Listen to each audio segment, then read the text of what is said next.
as I was trying to figure out how to introduce our next speaker, I was trying to figure out how to characterize how I know this person. So I think I'm just going to say that she and I are coworkers. No, it's true. We are coworkers. We've raised 2 children together. And so I feel that I know Amber Ramirez Hoffman very well.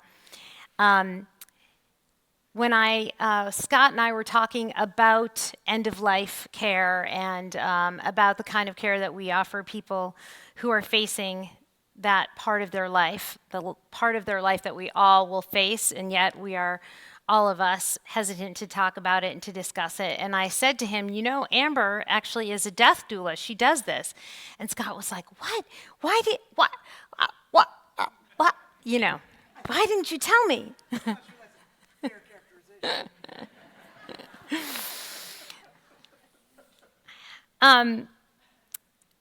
So the 3 adjectives I can think of that describe Amber and why she's so well suited for this type of work are curiosity, kindness, and courage. I think that when it comes to guiding somebody through this phase of their life, you have to be courageous, you have to be curious, you have to be kind, and these are 3 things that Amber has in spades, more than most people. The other thing I can say about her is that she is someone who, without fail, can build rapport in a second, like in a flash. Without any hesitation, she can build rapport with anyone. I've never, ever seen anyone she is unable to feel connected with in a very, very short amount of time. And I've actually wondered why that is, and I think it is because she observes no pretense. There is nothing about class, about the way you look, about how much money you make, about what your educational background is, about where you're from, that is a barrier between Amber and the next human being. She is just a human being on the same level with everyone.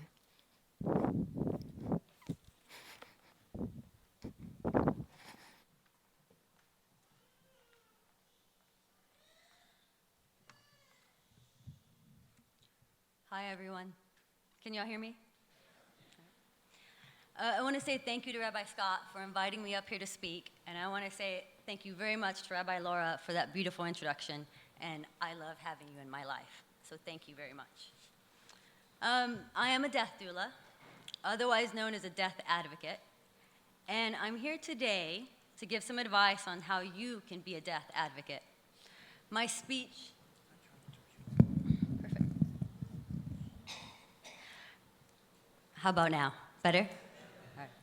My speech is full of information, but don't worry, there's not going to be a test at the end of this, so you don't have to write notes.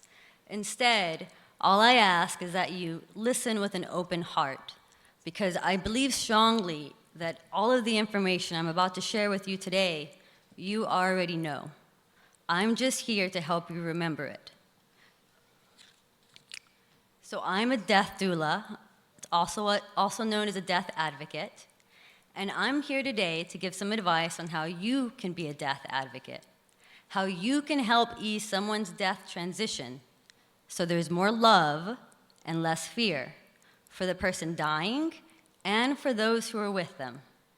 Unfortunately, every death won't have a death doula, but hopefully there will be someone or lots of someones in the larger family dynamics who are capable of taking on multiple roles. The first role is that of suffering grief. It's a role we all play when someone we love dies.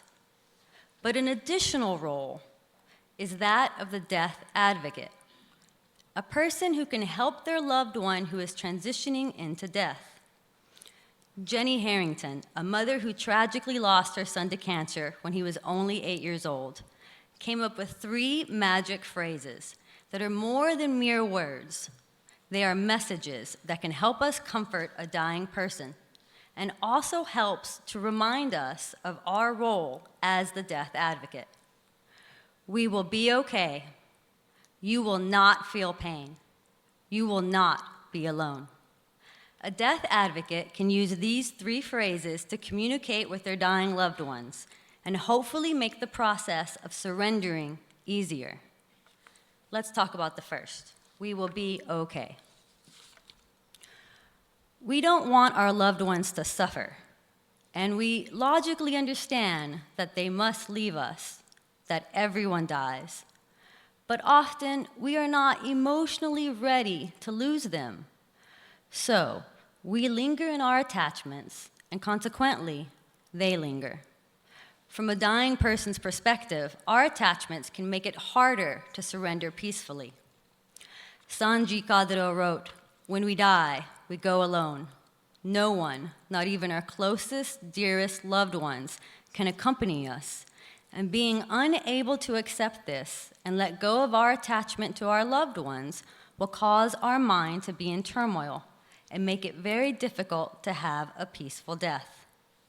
Your job as the death advocate is to somehow convince our dying loved ones that you will be okay, that the people they leave behind will somehow be okay. They are doing the hard work of surrendering their identities that gave their life purpose and meaning, and our job is to let them. It's a fine line. Every I love you, every soft caress comes with an attachment to life, with the reminder of their identities and the ties to the living. To be clear, of course, I am not advocating that we say I love you less, just that in addition, we also communicate these magic words: we will be okay. It's a gentle reminder that they have permission to let go and surrender. So that's the first magic phrase: we will be okay. The second phrase: you will not feel pain. As an advocate to the dying, your role is to keep them comfortable. Pain and anxiety medications provided by the hospice do the heavy lifting here. But when do you start medication, and how often do you give it? Each death situation is unique, and you should rely upon the hospice nurse to help guide you. But it's inevitable that the final call will rest with those in the room. It may feel like a hard call to make. There's a lot of negative associations around the use of morphine. But as it is used in palliative care, morphine does not kill. It does relax the nervous system. And if your loved one is alive only because of adrenaline, then giving them morphine can seem as if you have hastened the process. To be clear, as a death advocate, we don't want to hasten the dying. I believe strongly that those who linger in death do so for a reason. But we do want to ensure that they are as pain-free as possible so they can focus on the harder emotional work of dying. That's why I always err on the side of giving medication sooner rather than later.